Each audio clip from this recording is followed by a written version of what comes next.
A'udzubillahi minasyaitonirrajim. Bismillahirrahmanirrahim.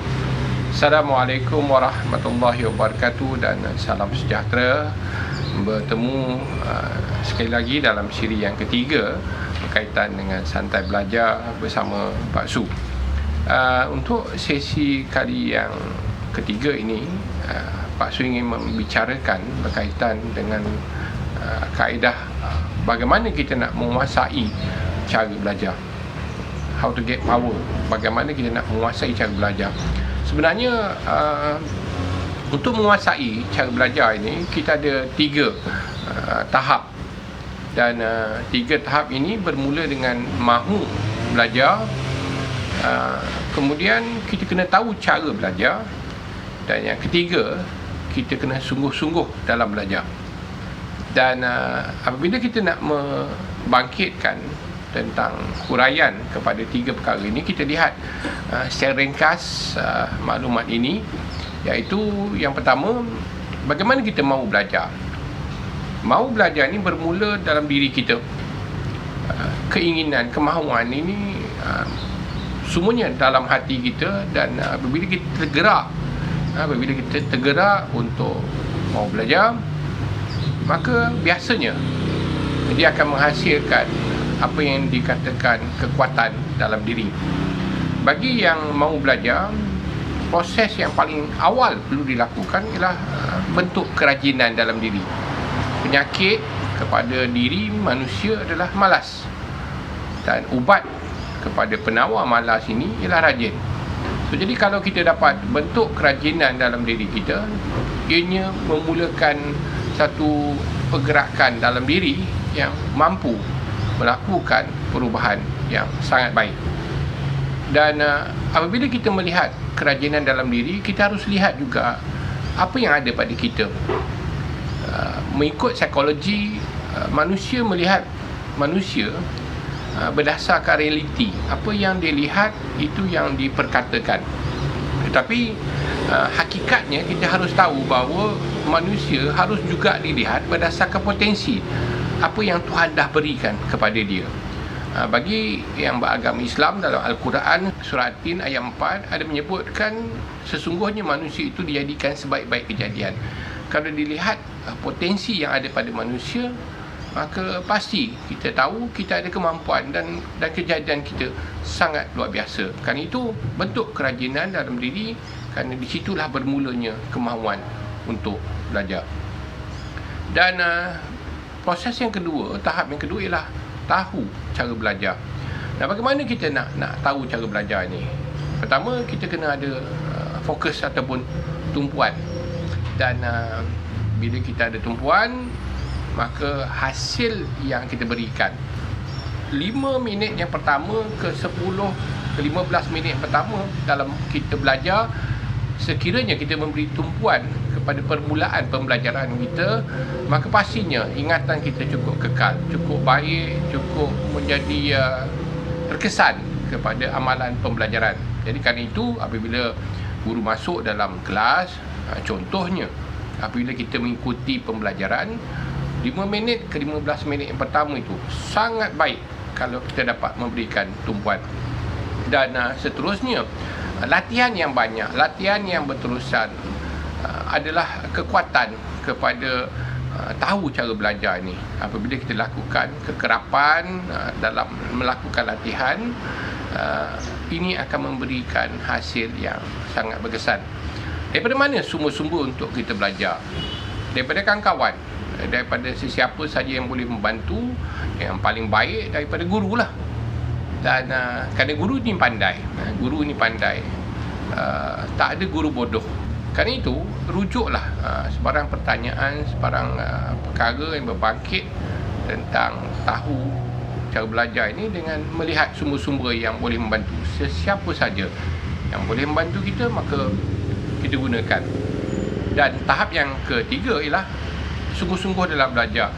So, untuk sungguh-sungguh dalam belajar ni, dia kena ada usaha.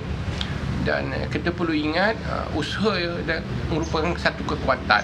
Ada banyak kajian-kajian pakar seperti kajian pakar-pakar barat mengatakan 15% kehebatan seorang manusia itu berasal daripada akal dia, pemikiran dia, kepintaran dia, 15%. Tetapi yang 85% sebenarnya datang daripada usaha dia, daripada sikap dia, dan kajian yang dibuat ini membuktikan bahawa usaha perubahan daripada sikap ini mampu melakukan perubahan yang sangat besar dalam kesungguhan untuk belajar. Selain daripada itu, jangan bentuk diri dengan sikap malas. Paksa diri. Dalam belajar ni tidak ada kompromi. Kita kena paksa diri untuk belajar. Dan perlu kita ingat ada beberapa perkara berkaitan dengan sikap malas ini untuk kita renung. Sebab pernah seorang pelajar bertanya pada Pak Su, kalau saya malas apa jadi? Kalau saya malas apa jadi? Saya tanya dia balik, kalau malas agak-agak kamu apa yang akan jadi? Saya tak akan pandai. Bagus. Bila saya tanya balik, kalau kamu tak pandai apa jadi? Dia kata kalau tak pandai, masa depan gelap. Dan bila saya tanya balik, kalau masa depan kamu gelap apa jadi? Hidup saya sia-sia. Bagus. Dan bila saya tanya balik, bila hidup kamu sia-sia apa akan jadi? Saya tak ada makna dalam hidup. Dan bila saya tanya balik soalan, kalau kamu dah tak ada makna dalam hidup, apa akan jadi? Saya mati. Maka sebelum kamu mati, pastikan kamu jangan malas. Jadi penghuraian kepada penerangan yang jelas tentang sikap ini, kita harus lihat apa pun bila kita buat sungguh-sungguh. Ini pasti. Selain daripada itu, doa berterusan. Setiap kali waktu kita solat, waktu kita sembahyang, pastikan kita minta pada Tuhan, kita mengadu pada Tuhan, kita cerita pada Tuhan. Kita doa selalu, jangan putus-putus supaya diberikan kekuatan pada diri kita. Kerana doa ini merupakan kemampuan yang mampu melakukan apa saja. Kun fayakun, kata Tuhan, jadi-jadilah. Dan ini yang harus kita semai dalam diri kita, keyakinan diri bahawa doa daripada Tuhan itu sangat penting. Hubungan kita dengan Tuhan itu kita jaga.